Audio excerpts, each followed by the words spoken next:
Unmanned vehicles. Synthetic organisms. Is the military merging human DNA and artificial intelligence to create killing machines that will one day rule the world? Whatever ability or function that the human body has, there is a scientist somewhere trying to make a robot do the exact same thing. Does the government already have a real-life Skynet that is capable of running a war with no human intervention? Right now we're facing a free-for-all. There are military contractors, mad scientists driven to make money, and they're all trying to create the most efficient machines that will make human beings completely expendable. Tonight, science fiction becomes science fact as the fast-approaching rise of the machines is unsealed. What if the history you were taught in school was all a lie? Is our government controlled by a secret society? Welcome to the world of conspiracy, where cover-ups, secrets, and hidden agendas all trace back to a single source. We're about to unseal the secret files the government doesn't want you to know about. This is Unsealed. Conspiracy Files. 1917, World War I. Trenches scar the face of Europe as Allied and enemy forces dig into the ground. In an attempt to gain the upper hand, the United States Army secretly rushes to manufacture an unpiloted airplane known as the Kettering Bug. It is the first military drone to ever hit the skies, carrying 180 pounds of explosives with a target range of 75 miles. Aviation was in its infancy, yet we're already trying to figure out how to use this technology as a weapon. In the 1930s, Russia develops the Teletank, a mechanized monster with a built-in flamethrower and machine gun. In the 1940s, the Nazis roll out the Goliath tracked mine, a deadly miniature remote-controlled tank, the first baby steps of the rise of the machines.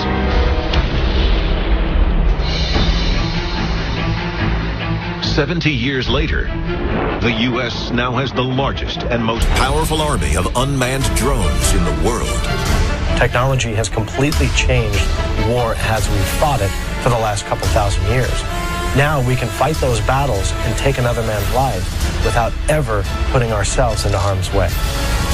And much of the technological progress can be linked to one organization, the Defense Advanced Research Projects Agency.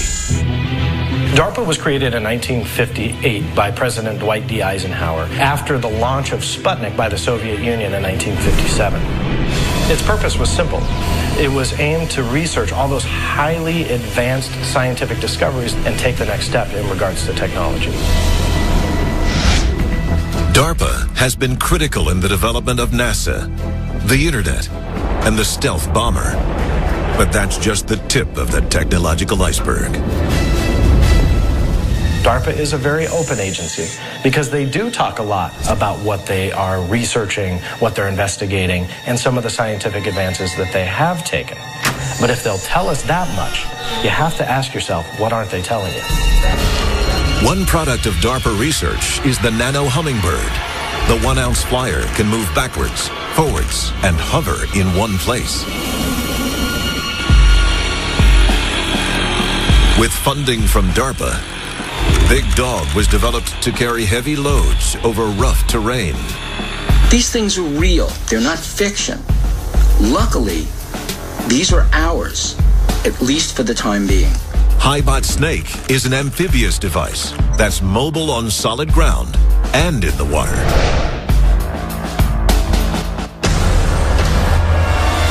As science makes these advances, they start creating robots that do very small things.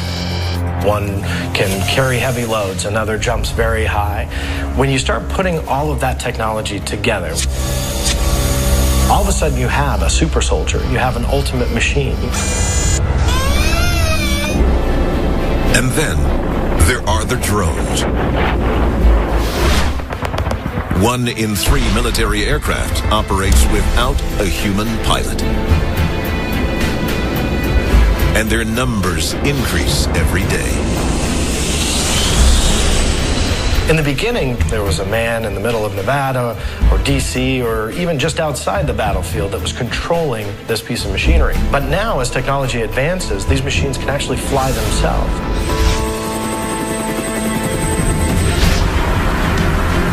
As machines begin to outnumber the human soldier, will the technology we are creating to assist us turn against us? Right now, the intelligent machines are on our side because they're programmed to be.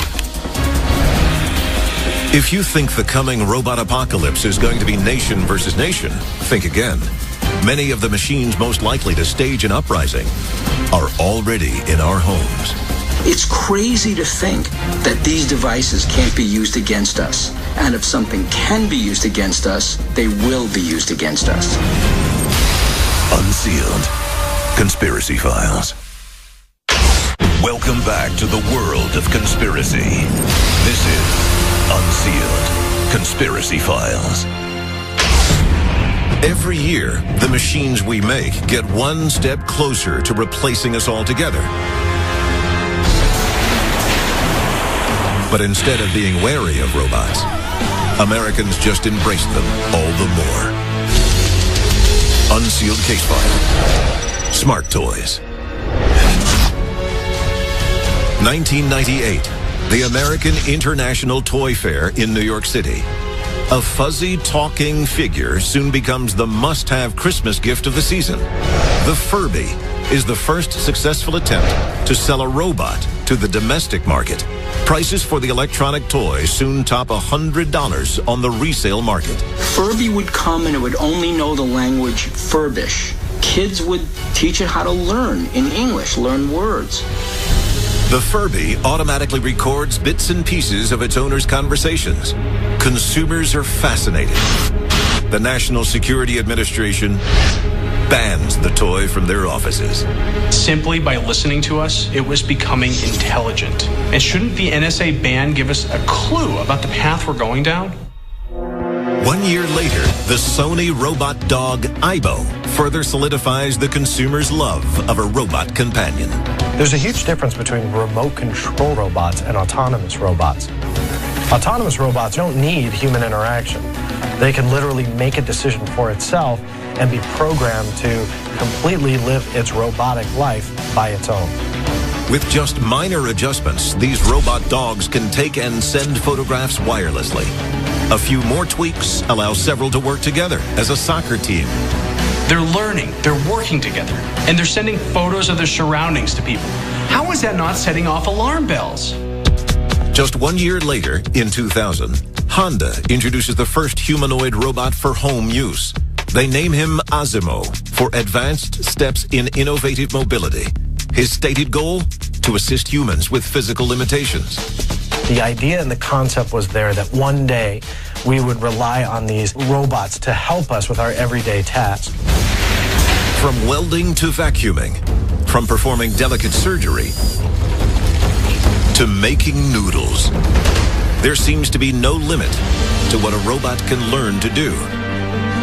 And they're talking to each other. My Roomba has a USB port and a Bluetooth. Who does it need to communicate with? We openly share our personal info via social networks. We willingly allow our every move to be tracked by GPS. Imagine an artificial intelligence software utilizing all that data. It can literally map your entire life. 1 billion Facebook users on 1 billion smartphones. Each cell phone and profile containing hundreds of bits of information about you and all your contacts. If you look at our technological infrastructure, our banking information, our power grids, our telephones, they're all connected in some way. That's a digital Armageddon waiting to happen. Intelligent robots and computers have been gathering data on mankind for years. Now we're serving it up to them on a silver platter.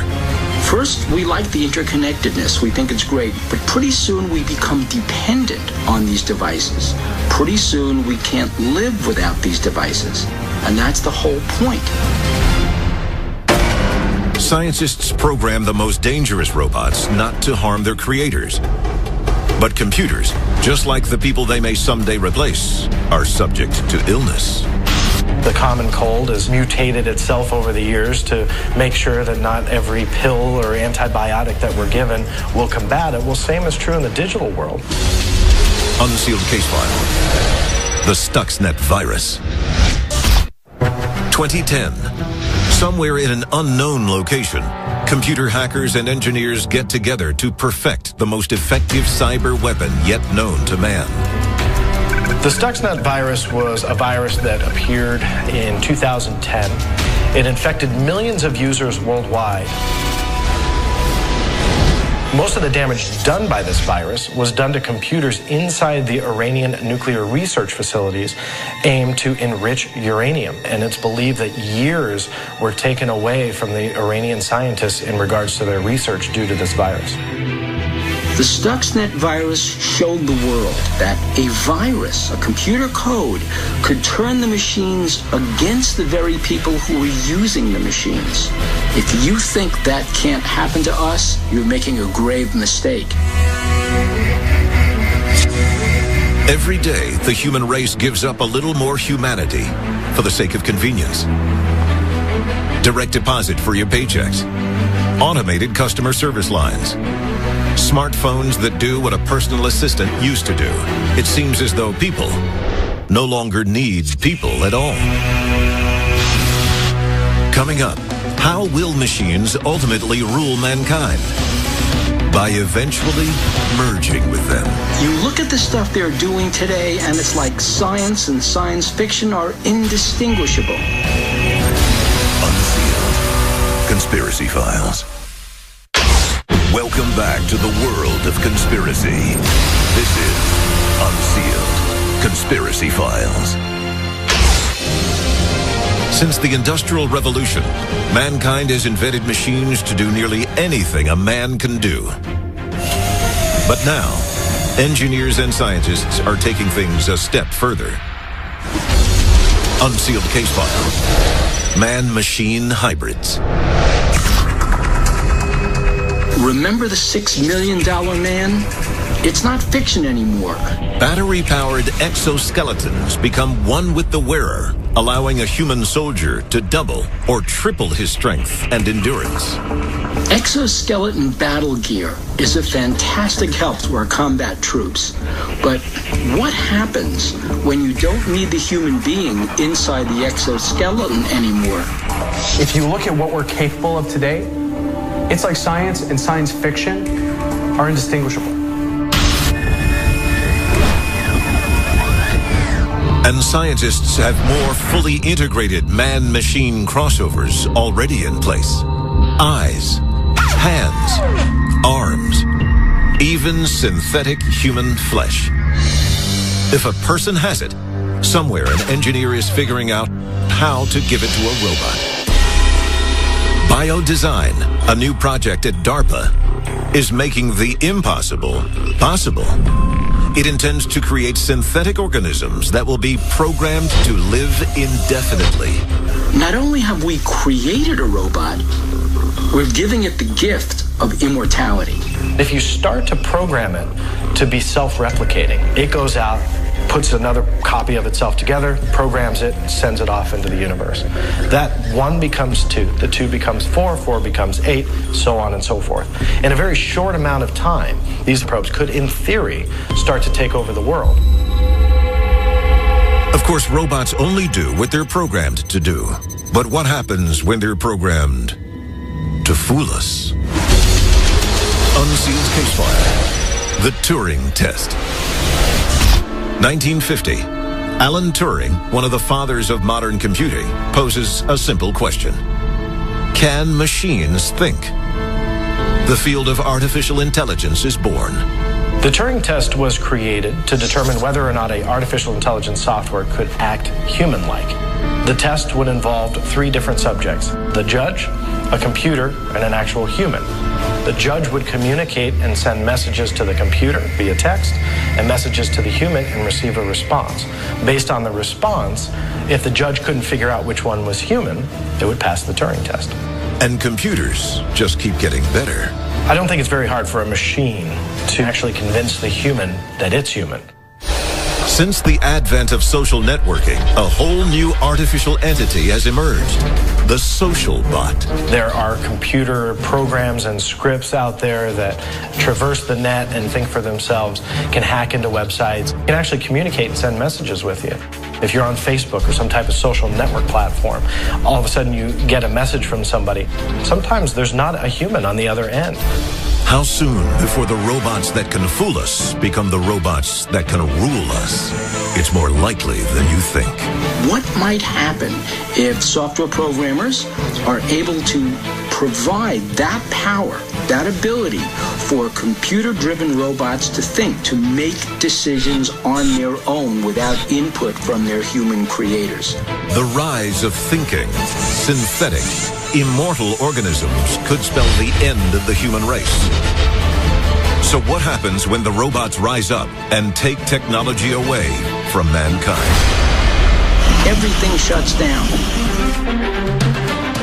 Your cell phone doesn't work, your GPS doesn't work, your car doesn't even work because it's computer driven. Nothing in your life that works by computer operates, and that could only be the beginning of the end. A massive meltdown creates worldwide panic. Satellites go offline. Power grids fail. Water supplies disappear. The Earth goes dark.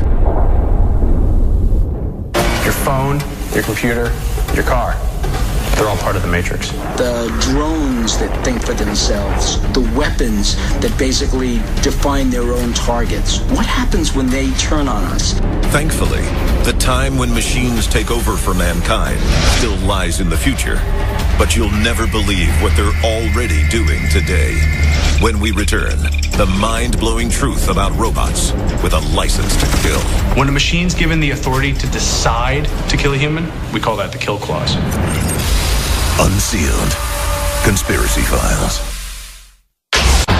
Welcome back to the world of conspiracy. This is Unsealed. Conspiracy Files. The time to act is now. There are 3 simple steps you can take to unseal the truth. Follow on Twitter. Follow the Unsealed Twitter feed to receive breaking news of the latest conspiracies as they develop. Tell your story. What did you see that you shouldn't have? The government's known about it all along. Why has nobody told us? Upload stories and pictures to our interactive map. Join the movement. Get the Unsealed bracelet and the unique code hidden underneath to access exclusive content. Stop living in the dark. It is definitely coming this way. Get involved in the fight to unseal the truth. Now. Due to the graphic nature of some images, viewer discretion is advised. Perhaps the most disturbing development in state-of-the-art robotics is also the most deadly. It's known as the kill clause. A 2008 report prepared for the U.S. Navy outlines its intention. Imagine the face of warfare with autonomous robotics, mobile machines that can make decisions, such as fire upon a target without human intervention, can replace the soldier in an increasing range of dangerous missions. Will these devices actually be able to make kill decisions based on the actions of the human beings they're targeting? We can't be sure that that's not already happening. Robots have been designed to think, to feel, to replicate, to fool us, and most dangerously, to kill us. It's not a matter of if the machines will take over, but only when. Unsealed. Conspiracy Files.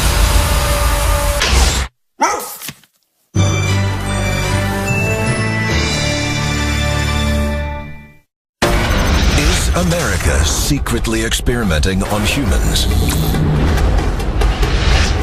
Are the diseases that have ravaged the human population man-made? Have government scientists created real-life monsters that can no longer be contained? People described it as a cross between a dog and a raccoon and even a sea turtle. The answers to these frightening questions may be found on Plum Island in Suffolk County, New York, an animal disease research center that some say is the real-life island of Dr. Moreau. Tonight, we expose a sinister plan that could be in the works to expand this facility across the nation and bring the horrors of bioterror right to your front door. Join us as the secrets of Plum Island are unsealed. What if the history you were taught in school was all a lie? Is our government controlled by a secret society? Welcome to the world of conspiracy, where cover-ups, secrets, and hidden agendas all trace back to a single source. We're about to unseal the secret files the government doesn't want you to know about. This is Unsealed Conspiracy Files. Mutants, monsters, and abominations leave us mystified. From the jungles of Africa to the backyards of America. Many are products of science, sometimes in the pursuit of good.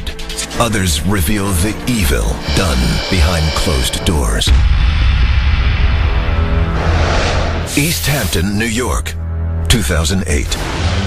At the island's northern tip in Montauk, the beach resort hamlet is enjoying a busy tourist season. But then, a grisly discovery turns a day of fun into a day of terror.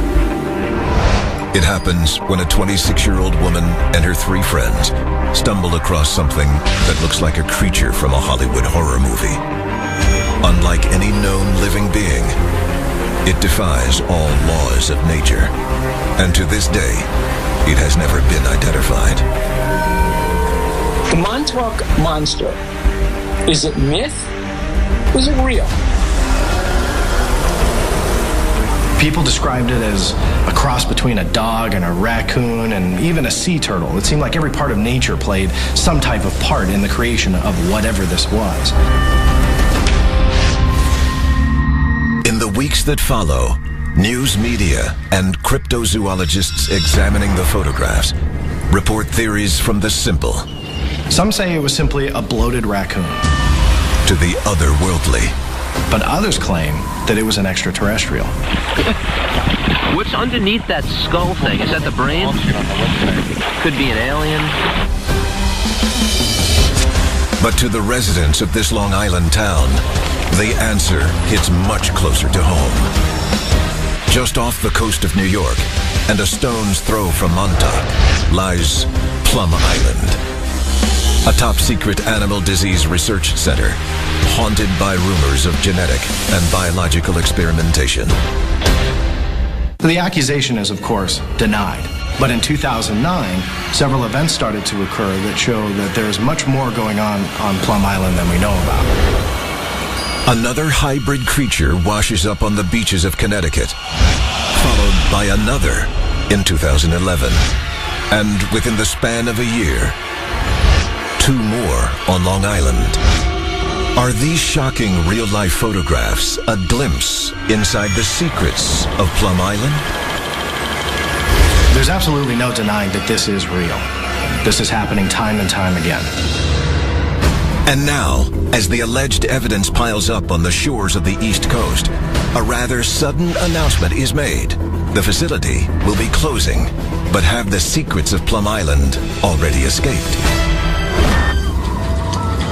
The secrecy surrounding Plum Island was so intense that scientists were being flown in and flown out. It was like the Area 51 for bioweapons.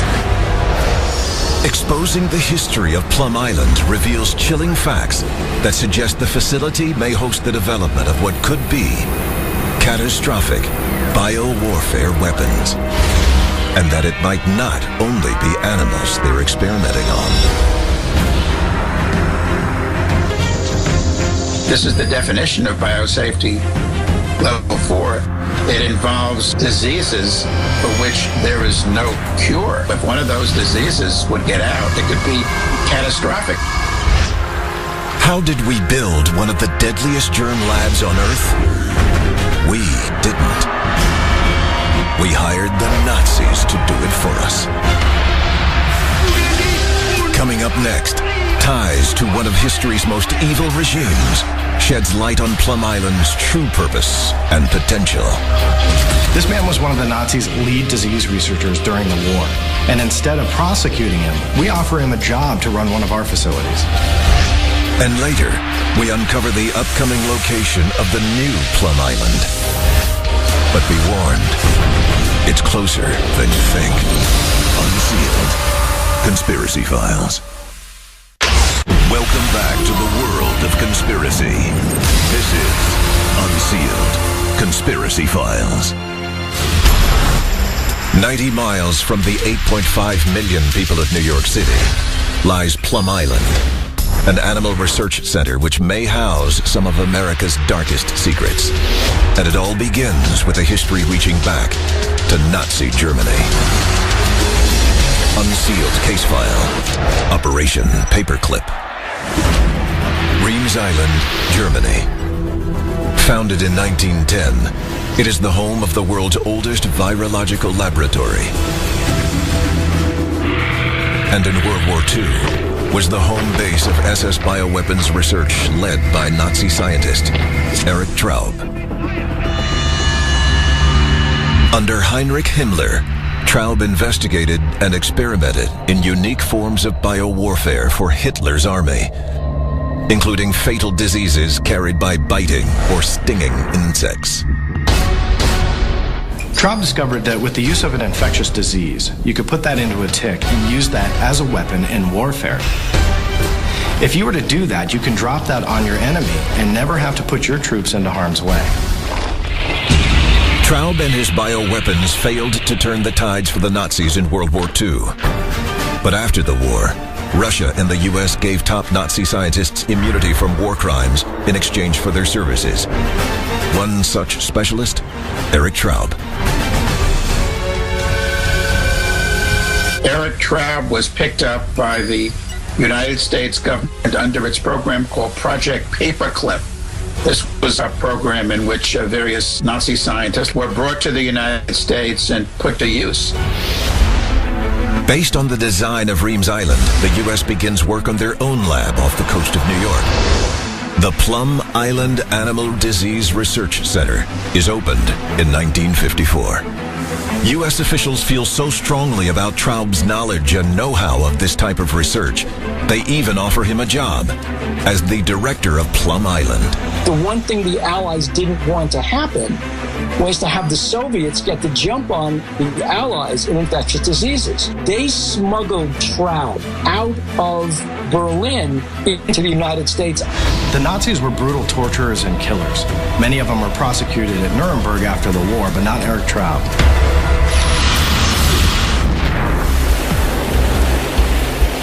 (1975).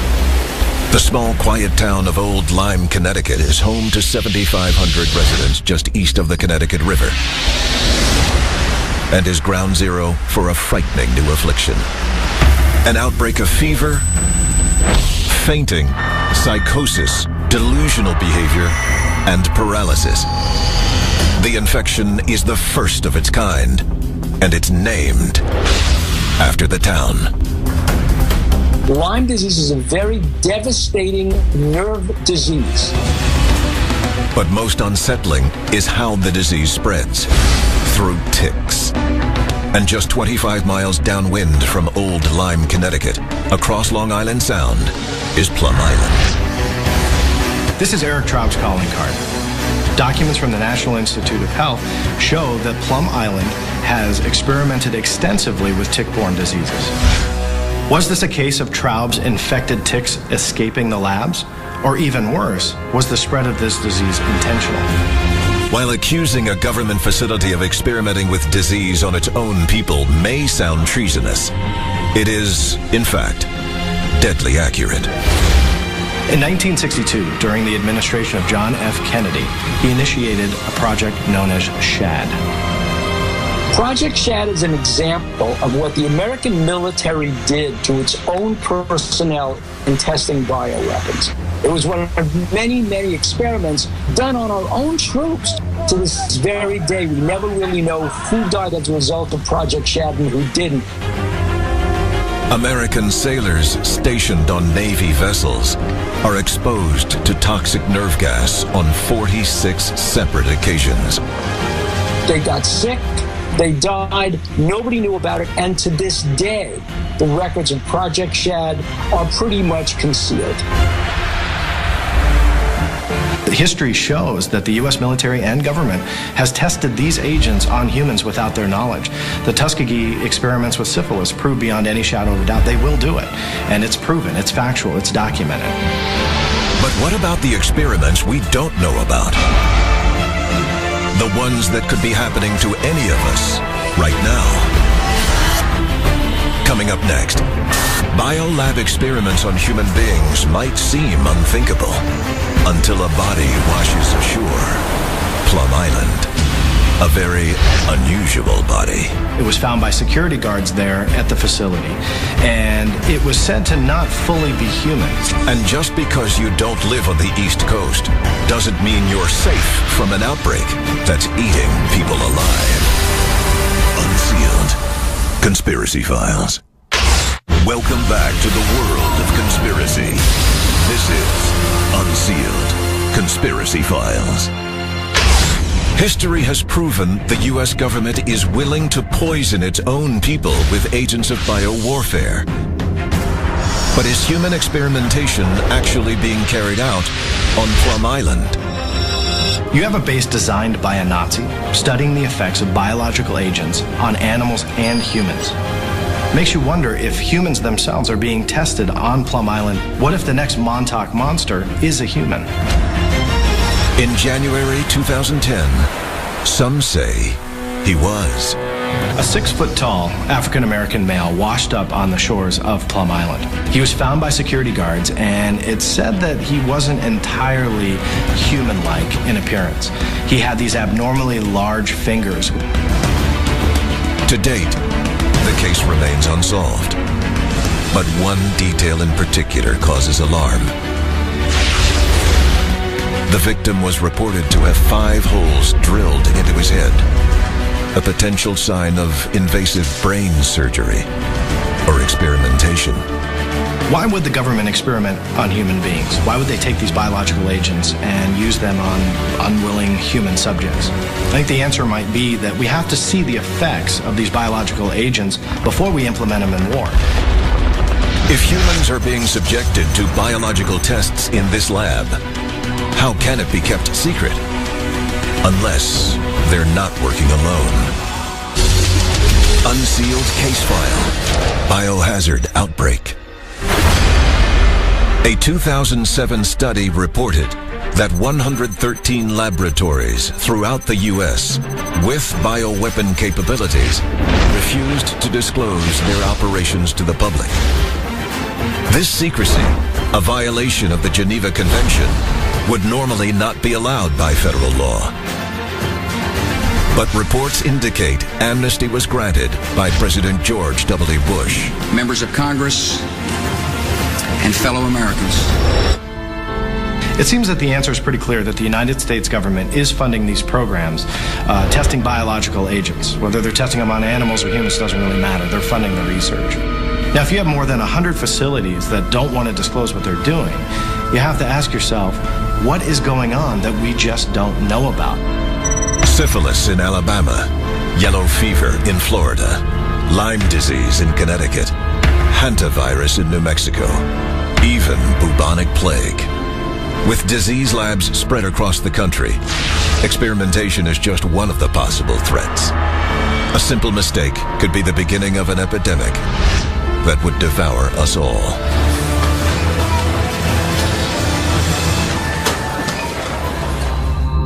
May 2012. 24-year-old Amy Copeland is hospitalized after injuring herself while ziplining over a river outside Atlanta, Georgia. What seems like a routine surgery quickly reveals a bacteria not only infecting her body, but killing it as it spreads quickly through her flesh. Once this infection has taken hold, it's moving so progressively that the antibiotics cannot get ahead of the infection. The flesh-eating virus is, as its name implies, extraordinarily deadly because it eats a human being from the inside out. Then, within the same year, this relatively unheard of affliction suddenly appears again and again in the Atlanta area, followed by 2 more in South Carolina. And when we look at these 5 known cases of the outbreak on a map, a startling revelation is made. When you've got a certain region that now starts to have not 1, not 2, but you start getting into 4 or 5 and maybe even an outbreak of cases, then add in the fact that there's a CDC facility not too far away, you have to ask, is there a connection? The CDC is in charge of infectious disease prevention and awareness in America, perhaps the most advanced institute of its kind.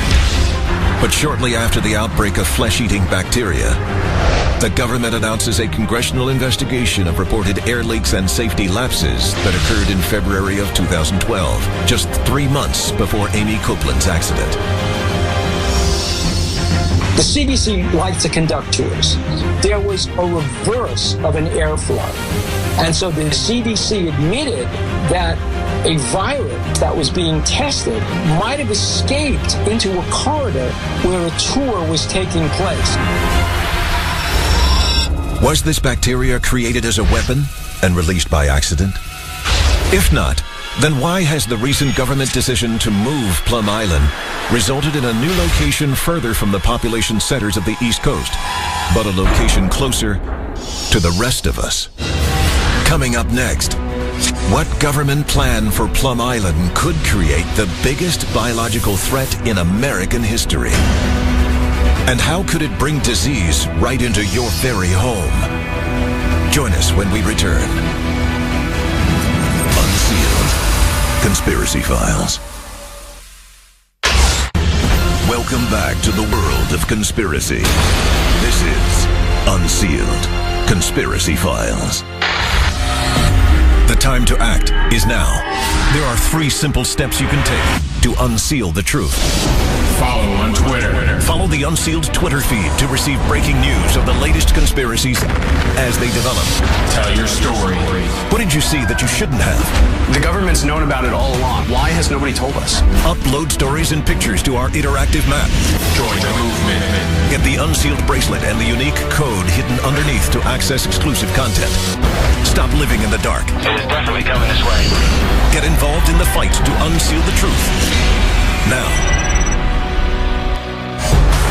Following the discovery of monsters and mysterious bodies comes the announcement that Plum Island intends to relocate its facility. The new location, Manhattan, Kansas, right in the heart of cattle country. According to the government, the lab is moving for financial reasons. But relocating such a facility in the breadbasket of America could have catastrophic consequences. So what if one of these pathogens got into our meat supply? You're in the middle of Tornado Alley. What if nature decides to rip a tornado through that building? Could an outbreak spread through the nation, resulting in a catastrophic death toll? If the stories of Plum Island are true, we may find out, with each of us an unwilling participant in the experiment. Unsealed Conspiracy Files.